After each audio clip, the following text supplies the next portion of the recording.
अस्सलाम वालेकुम dear 10th class के स्टूडेंट आज इस वीडियो लेक्चर में हम लोग एक्सरसाइज 3.1 करेंगे यूनिट 3 की।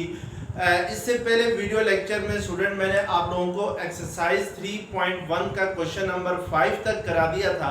तो आज इस वीडियो लेक्चर में स्टूडेंट आगे जो क्वेश्चन है, जो नेक्स्ट क्वेश्चन है, क्वेश्चन नंबर 6 करेंगे। क्वेश्चन नंबर 6 करने से पहले आपसे गुजारिश की जाती है स्टूडेंट के मेरे चैनल्स को सब्सक्राइब करें, बेल आइकन को क्लिक करें ताकि जो भी न्यू लेक्चर्स अपलोड करूं वो बर वक्त आप तक पहुंच सके। क्वेश्चन नंबर 6 है स्टूडेंट के two numbers are in the ratio 5:8। If 9 is added to each number we get a new ratio 8:11। Find the numbers. यहाँ पे स्टूडेंट आपसे कह रहा है कि दो नंबर्स हैं, यानी दो नंबर्स हैं जिनकी रेशियो आपके पास क्या है, 5:8 है। उन स्टूडेंट या नेक्स्ट स्टेटमेंट ये है कि if 9 is added to each number we get a new ratio 8:11। अगर हम इन रेशियोज के दोनों नंबर्स के साथ 9 को ऐड करें तो हमारे पास एक नई रेशियो आती है, वो क्या है, 8:11 है। फाइंड द नंबर्स, आपने वो दोनों नंबर्स फाइंड करने हैं। यहाँ पे स्टूडेंट सबसे पहले हम देखेंगे कि हमारे पास जो गिवन रेशियो है, जो नंबर्स की गिवन रेशियो है जिनको हमने फाइंड करना है, उनकी रेशियो है 5:8। तो गिवन रेशियो हमारे पास क्या है, 5:8 है। सबसे पहला काम स्टूडेंट हम करेंगे ये कि इस रेशियो के दोनों नंबर्स के साथ x को मल्टीप्लाई करेंगे, यानी मल्टीप्लाइंग बोथ नंबर्स ऑफ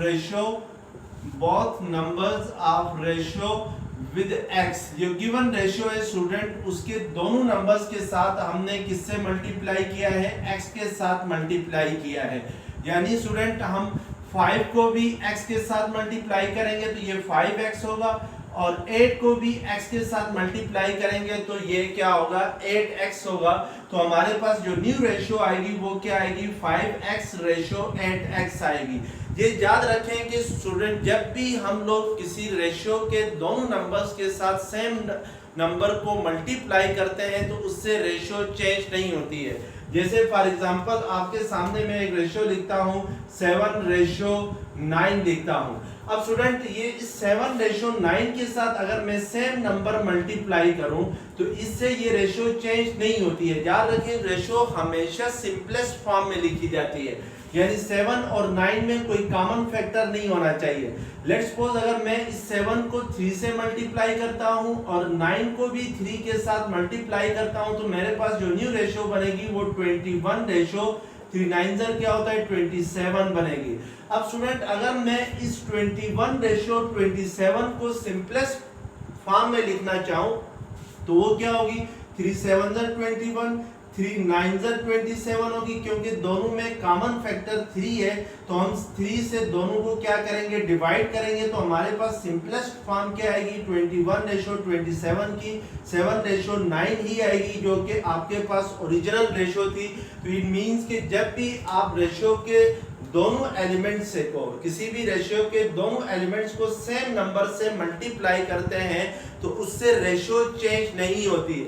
लेकिन अगर डिफरेंट नंबर से मल्टीप्लाई करते हैं, जैसे फॉर एग्जांपल मैं 7 को 3 के साथ करूं और 2 को 9 के साथ करूं तो अब रेशियो स्टूडेंट जो होगी वो चेंज होगी, क्योंकि जो हमारे पास न्यू रेशियो बनेगी अब वो आपके पास 7 3 21, 9 2 क्या होगा, 18 होगा।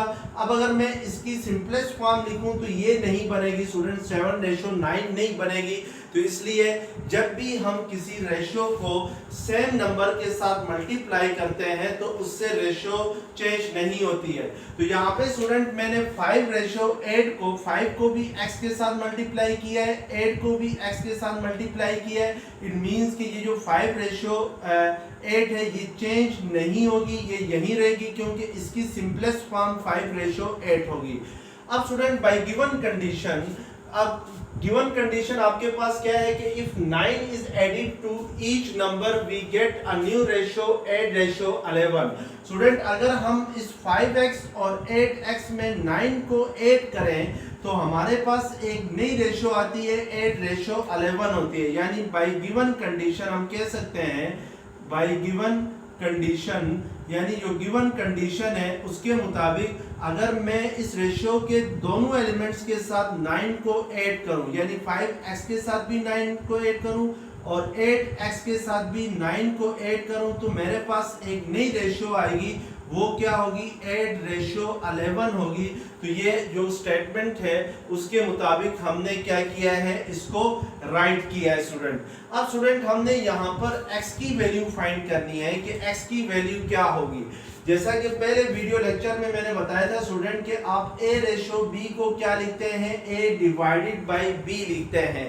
यानी जो a है वो आपके पास नोमिनेटर होता है, जो b है वो आपके पास क्या होता है, डिनोमिनेटर होता है।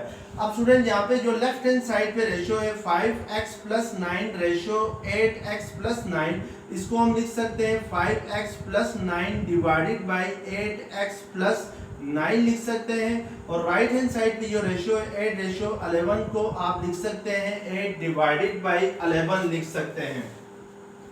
अब नेक्स्ट स्टेप हमारे पास ये होगा कि हम इसको सिंप्लीफाई करेंगे। तो सिंप्लीफाई कैसे करेंगे? बाय क्रॉस मल्टीप्लिकेशन इसको हम लोग क्या करेंगे, सिंप्लीफाई करेंगे। तो क्रॉस मल्टीप्लिकेशन करते हैं तो 11 उस साइड पे जाके 5x + 9 के साथ मल्टीप्लाई होगा और 8 के साथ क्या मल्टीप्लाई होगा, 8x + 9 मल्टीप्लाई होगा। यानी 8x + 9 सेकंड साइड पे आके आपके साथ यानी 8 के साथ मल्टीप्लाई होगा। अब इसको स्टूडेंट ब्रैकेट हटाते हैं तो 11 5 क्या होता है, 55x होता है, प्लस 11 9 क्या होता है, 99 होता है। इसी तरीके से अगर मैं ये वाली ब्रैकेट हटाता हूं तो 8 8 क्या होगा, 64x होगा, प्लस 8 9 क्या होगा, 72 होगा। यहां से स्टूडेंट आप कह सकते हैं कि 55x सेकंड साइड पे आके क्या होगा, माइनस होगा। और इसी तरीके से ये प्लस 72 सेकंड साइड पे जाके 99 से क्या होगा, माइनस होगा।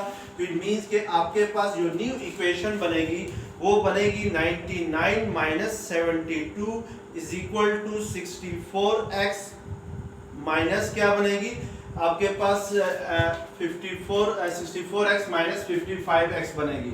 अब 99 - 72 करते हैं तो 9 - 2 क्या होगा, 7, और ये 9 - 7 2 और सेकंड साइड पे 64 - 55 करते हैं तो 14 - 5 स्टूडेंट इक्वल होता है आपके पास 9 के, और 5 - 5 0, तो इट मींस कि ये 9x आ जाएगा।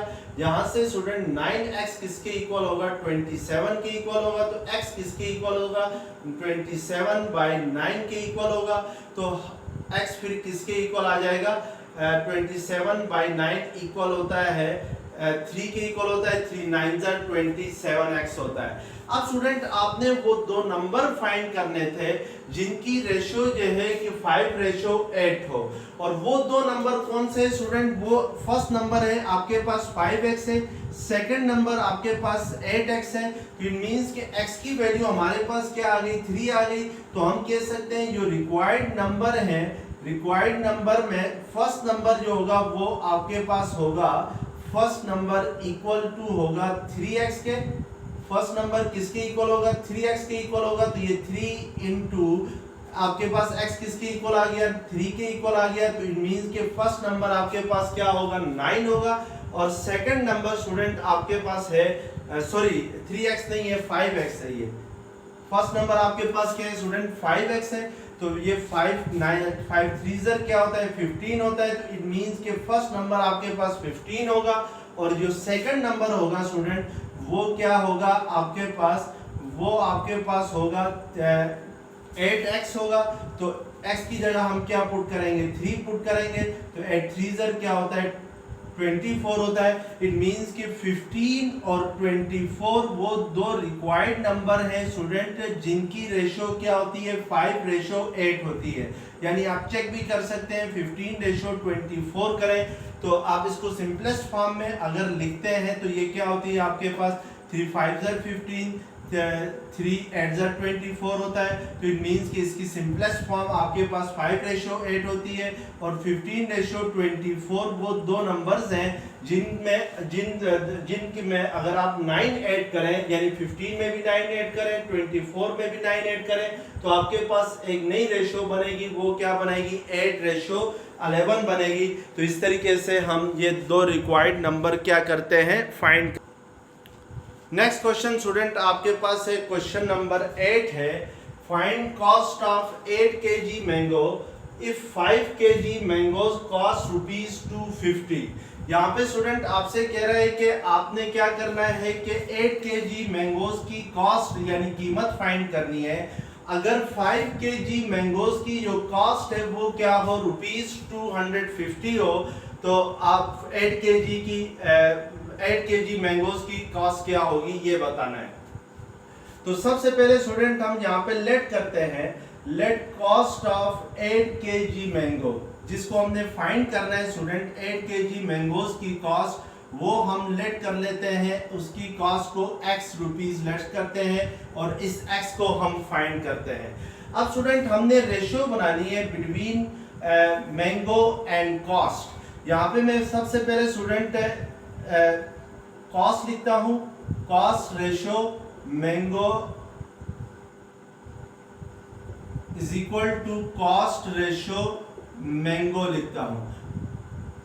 अब स्टूडेंट देखें कि आपने 8 kg मैंगो की जो कॉस्ट है वो फाइंड करनी है, तो हम 8 लिखेंगे मैंगो के नीचे और इसकी कॉस्ट हमने फाइंड करनी है, तो वो उसको हमने क्या लेट किया है? x रुपीस लेट किया है। और जो 5 kg मैंगोज की जो कॉस्ट है स्टूडेंट वो उसने खुद बताई है, वो कितनी है? 250 रुपीज है। तो इन दोनों की रेशियोज हर हाल में क्या होनी चाहिए? इक्वल होनी चाहिए।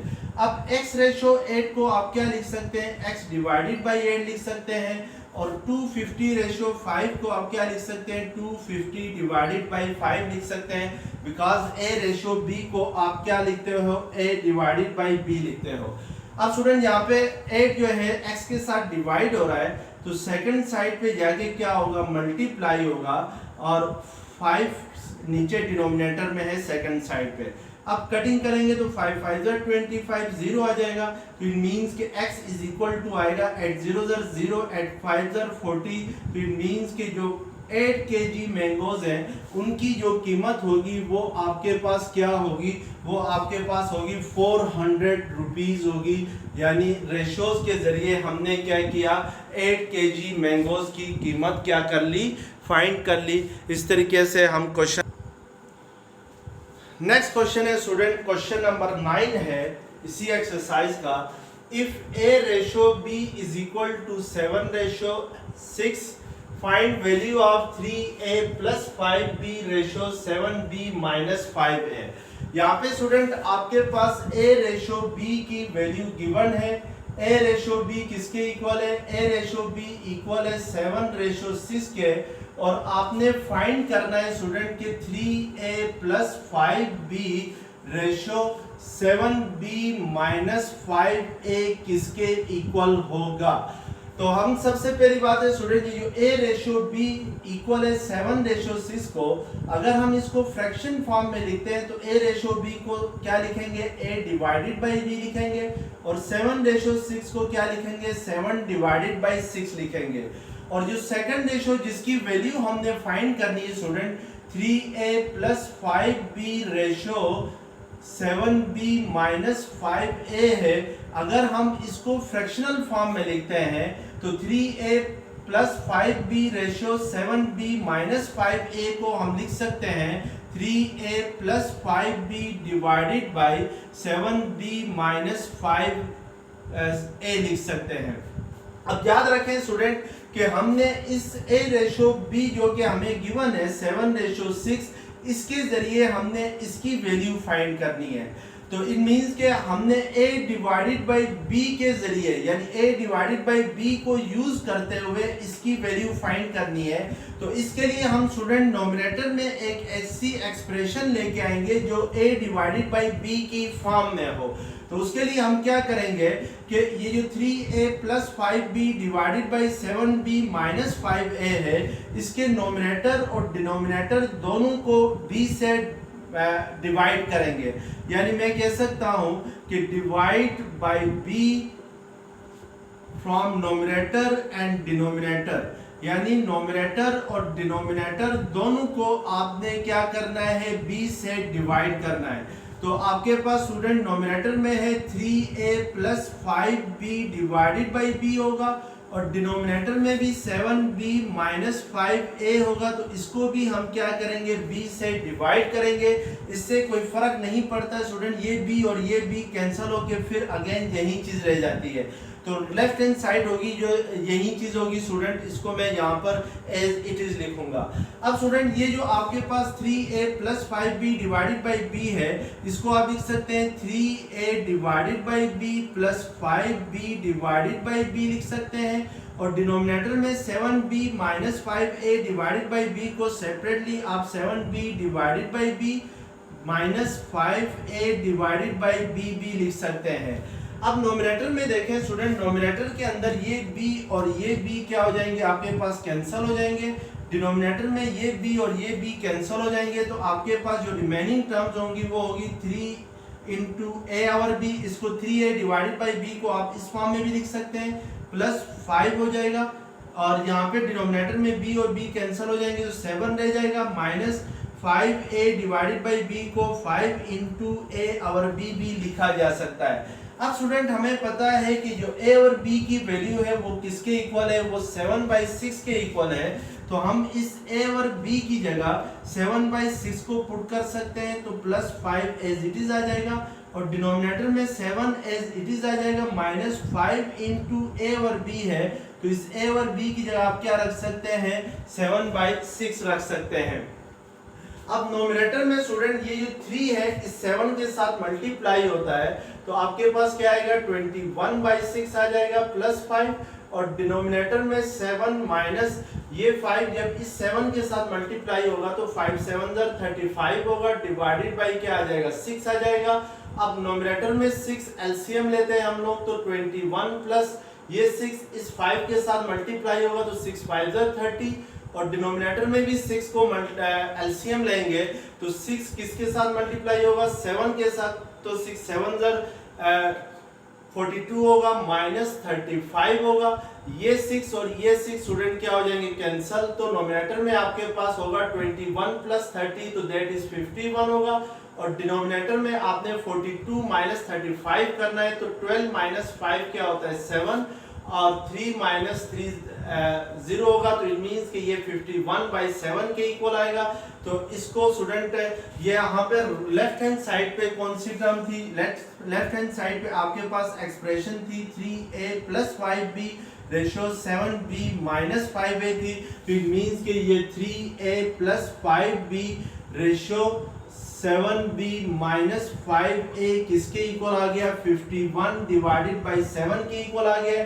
इस 51 डिवाइडेड बाई 7 को स्टूडेंट आप लोग 51 रेशियो 7b लिख सकते हैं। तो इस तरीके से हम क्या करते हैं कि जो गिवन रेशियो है उसके जरिए यानी a रेशियो b से हम लोग 3a plus 5b ratio 7b minus 5a की वैल्यू फाइंड कर सकते हैं। अब नेक्स्ट क्वेश्चन करने से पहले स्टूडेंट आपने एक टॉपिक पढ़ना है। शुरू में मैंने आप लोगों को बताया था कि यूनिट 3 के अंदर हमारे पास 3 टॉपिक्स हैं। फर्स्ट टॉपिक है रेशियो, 7 टॉपिक है प्रोपोर्शंस और थर्ड टॉपिक है वेरिएशंस। तो रेशियो हमने कर ली स्टूडेंट। अब नेक्स्ट क्वेश्चन में हमने प्रोपोर्शंस को यूज करना है। तो पहले हम जरा प्रोपोर्शंस को डिफाइन करते हैं, उसके बाद नेक्स्ट क्वेश्चन को अटेम्प्ट करते हैं। तो प्रोपोर्शंस क्या होती है स्टूडेंट, इसकी डेफिनेशन क्या होती है ये आपने देखना है। यानी प्रोपोर्शंस होती है स्टूडेंट के इफ 2 रेशियोज आर इक्वल, अगर हम कह दें कि 2 रेशियोज इक्वल हों, if 2 ratios are equal then they are in proportions, they are in proportions। अगर दो रेशो स्टूडेंट इक्वल हों तो फिर हम कहते हैं कि वो दोनों रेशोज किस में होंगी, प्रोपोर्शंस में होंगी। लेट्स सपोज स्टूडेंट, अगर मेरे पास फर्ज करें एक रेशो है ए रेशो बी है और दूसरी रेशो है सी रेशो डी है। अगर ये दोनों रेशोज इक्वल हैं स्टूडेंट या इक्विवेलेंट है तो इस सूरत में हम कहेंगे कि ये दोनों रेशोज क्या हैं, प्रोपोर्शंस में है। और प्रोपोर्शंस को स्टूडेंट डिनोट किया जाता है, इट इज डिनोटेड बाय, जो प्रोपोर्शंस है उसको हम डिनोट करते हैं, it is denoted by this symbol. यानी ये जो 4 डॉट लगाए हैं मैंने स्क्वायर की फॉर्म में, इस सिंबल के जरिए हम क्या करते हैं, प्रोपोर्शंस को डिनोट करते हैं। अगर स्टूडेंट ए रेशो बी और सी रेशो डी इक्वल हो तो फिर मैं लिख सकता हूँ इन दोनों, ये फिर मैं कह सकता हूँ कि ये जो दोनों रेशोज हैं ये प्रोपोर्शंस में हैं और इसको मैथमेटिकली हम स्टूडेंट लिखते हैं ए रेशो बी प्रोपोर्शन सी रेशो डी। और स्टूडेंट ये जो प्रोपोर्शंस है इसके सिंबल, इस सिंबल की जगह हम इक्वल भी लगा सकते हैं, क्योंकि अगर दो रेशोज इक्वल हों तो फिर वो प्रोपोर्शंस में होंगी। तो इट मींस कि हम इस सिंबल की जगह अगर इक्वल लगाएं तो ये ए रेशो बी इक्वल होगा सी रेशो डी होगा। जैसे फॉर एग्जांपल स्टूडेंट एक रेशो हो 3:4 हो और सेकंड रेशो हो फॉर एग्जांपल 15:20 हो। अब यहाँ पे देखने में ये दोनों रेशोज डिफरेंट है स्टूडेंट, 3:4 डिफरेंट है, 15:20 क्या है, डिफरेंट है। लेकिन अगर आप इस 15:20 को सिंपलेस्ट फॉर्म में लिखते हैं तो ये आपके पास 5 3 15 रेशो 5 4 20 होता है। इट मींस कि जो 15:20 है उसकी सिंपलेस्ट फॉर्म 3:4 के इक्वल है। तो हम कह सकते हैं फिर कि ये 3:4 और 15:20 जो है वो आपस में इक्वल हैं।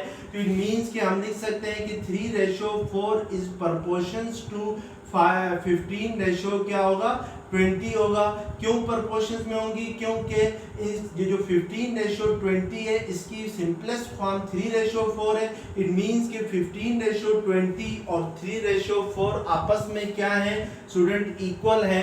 तो इसका मतलब ये है कि ये प्रोपोर्शंस में है। अगर फर्ज करें स्टूडेंट मैं इस 15 की जगह 16 लिख देता हूं तो अब 3:4 और 16:20 जो है वो प्रोपोर्शंस में नहीं है। क्यों नहीं है, क्योंकि 16:20 की जो सिंपलेस्ट फॉर्म होगी स्टूडेंट वो आपके पास 3:4 नहीं बनती है, वो बल्कि बनती है 2 8 16 एंड 2 10 20, 2 4 8, 2 5 10, यानी सिंपलेस्ट फॉर्म क्या बनती है, 4:5 बनती है। तो इट मींस कि 3:4 और 4:5 इक्वल नहीं है। तो इस मींस कि ये दोनों प्रोपोर्शंस में भी नहीं होंगी। इसी तरीके से स्टूडेंट अगर A:B और C:D इक्वल हो आपस में तो फिर वो दोनों रेशोज किस में होंगी, प्रोपोर्शंस में होंगी। और उस प्रोपोर्शंस के रिप्रेजेंट करने के लिए इस सिंबल का यूज किया जाता है या उसकी जगह इक्वल का सिंबल लगाया जाता है। अब प्रोपोर्शंस के अंदर टोटल स्टूडेंट 4 क्वांटिटीज हैं, A, B, C, D। यहाँ पर ये जो A और D है स्टूडेंट ये दोनों क्वांटिटीज एक्सट्रीम कहलाती हैं, यानी ये एक्सट्रीम पर है। D जो है वो राइट साइड पे एक्सट्रीम पे है, A जो है वो लेफ्ट साइड पे एक्सट्रीम पे है। तो इनको हम कहते हैं एक्सट्रीम क्वांटिटीज। और ये जो B और C जो है स्टूडेंट ये कहलाती है मीन क्वांटिटीज, यानी मीन ऑफ प्रोपोर्शंस कहलाती हैं। और ये A और D क्या कहलाती हैं, एक्सट्रीम ऑफ प्रोपोर्शंस कहलाती है। अब स्टूडेंट इस A:B = C:D से हम एक फार्मूला ड्राइव करेंगे, वो क्या है जरा देखते हैं। A:B इक्वल है किसके स्टूडेंट, C:D के इक्वल है।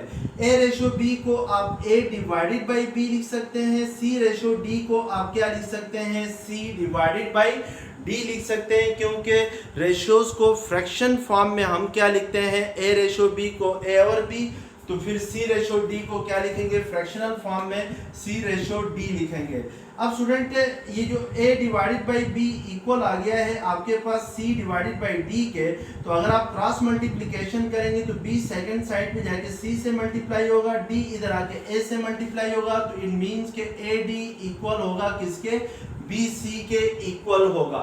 अब लेफ्ट हैंड साइड पे देखें स्टूडेंट, ए और डी आपस में क्या हो रहे हैं, मल्टीप्लाई हो रहे हैं, यानी लेफ्ट हैंड साइड पे ए और डी मल्टीप्लाई हो रहे हैं और राइट हैंड साइड पे बी और सी मल्टीप्लाई हो रहे हैं। तो ए और डी को हम क्या कहते हैं, एक्सट्रीम ऑफ द प्रोपोर्शंस कहते हैं। बी और सी को हम क्या कहते हैं, मीन ऑफ द प्रोपोर्शंस कहते हैं। इट मींस कि मैं ए डी अगर बी सी के इक्वल आता है तो इसका मतलब है कि प्रोडक्ट ऑफ एक्सट्रीम इक्वल होगा किसके, प्रोडक्ट ऑफ मीन के इक्वल होगा, यानी ए इंटू डी, यानी एक्सट्रीम यहाँ पर मल्टीप्लाई हो रहे हैं तो इसलिए हम इसको कहेंगे प्रोडक्ट ऑफ एक्सट्रीम फिर किसके इक्वल होगा, प्रोडक्ट ऑफ मीन के इक्वल होगा।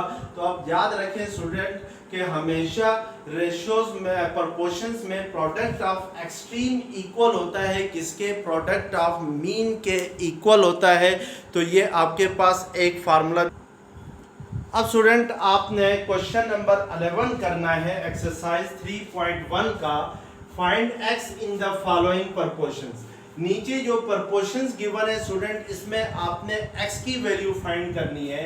तो आपके पास पार्ट 3 है इसका, क्वेश्चन नंबर 11 का, x minus 3 divided by 2 ratio 5 divided by x minus 1 proportions x minus 1 divided by 3 ratio 4 और x प्लस 4। हमने स्टूडेंट यहाँ पर x की वैल्यू फाइंड करनी है।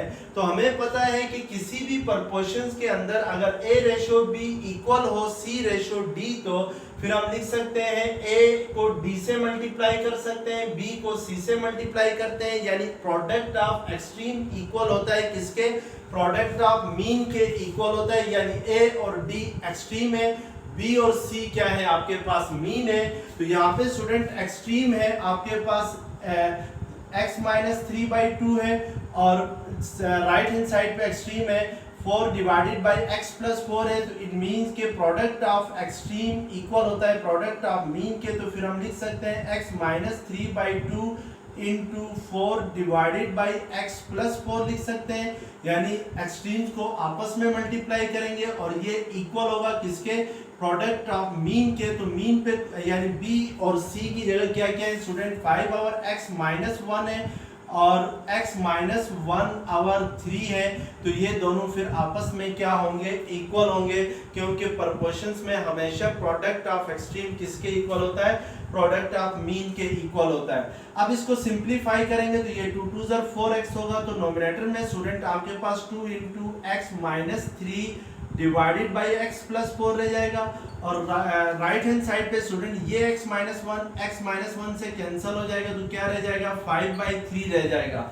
अब क्रॉस मल्टीप्लिकेशन करेंगे तो 3 इस साइड पे आके 2 इंटू एक्स माइनस 3 से मल्टीप्लाई होगा, तो ये 3 2 6 इंटू एक्स माइनस 3 होगा और 5 इंटू क्या होगा, x प्लस 4 होगा।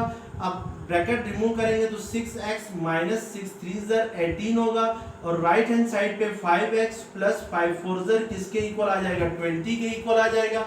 मजीद सिंप्लीफाई करें स्टूडेंट, 5x को इक्वेशन की सेकंड साइड पे शिफ्ट करें तो ये 6x माइनस 5x होगा और माइनस 18 इस साइड पे आके राइट हैंड साइड पे आके 20 के साथ ऐड होगा। तो 6x माइनस 5x किसके इक्वल होता है, x के इक्वल होता है और 18 प्लस 20 इक्वल होता है 38 के। तो इट मीन्स के आपके पास जो x की वैल्यू है वो क्या है, वो 38 आ रही है। तो इस तरीके से हम अब नेक्स्ट है स्टूडेंट, इसी क्वेश्चन नंबर 11 का पार्ट 4 है। पार्ट 4 में स्टूडेंट आपके पास जो प्रोपोर्शन गिवन है वो है p square plus p cube plus q square ratio x proportion p cube minus q cube divided by p plus q ratio p minus q whole square है। आपने student यहाँ पे भी x की value find करनी है। तो हमें पता है स्टूडेंट किसी भी प्रोपोर्शंस के अंदर प्रोडक्ट ऑफ एक्सट्रीम इक्वल होता है प्रोडक्ट ऑफ मीन के। तो एक्सट्रीम पे जो वैल्यूज हैं वो स्टूडेंट ये दोनों है आपके पास। इट मींस कि p square plus p cube plus q square आपके पास मल्टीप्लाई होगा किसके साथ, p minus q whole square के साथ मल्टीप्लाई होगा और प्रोडक्ट ये इक्वल होगा किसके, प्रोडक्ट ऑफ मीन के। तो मीन में आपके पास राइट साइड लेफ्ट साइड पे जो रेशो है उसमें x है और राइट साइड पे जो रेशो है इसमें p cube minus q cube divided bye क्या है, p प्लस q है।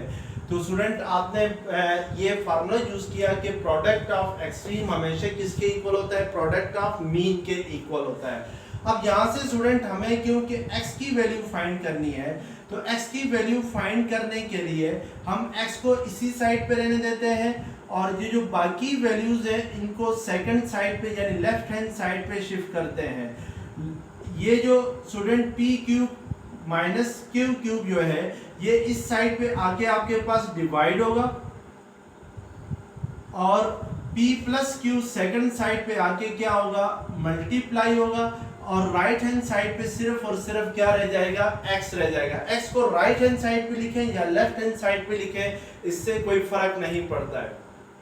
अब स्टूडेंट इसको सिंप्लीफाई आपने करना है तो आपने एक फार्मूला पढ़ा है छोटी क्लासों में 9th क्लास में कि a cube minus b cube equal होता है a minus b into a square plus a b plus b square के इक्वल होता है। तो इट मीन्स कि मैं अगर ये p square plus p cube plus q square into p minus q whole square into p plus q को as it is लिखता हूँ।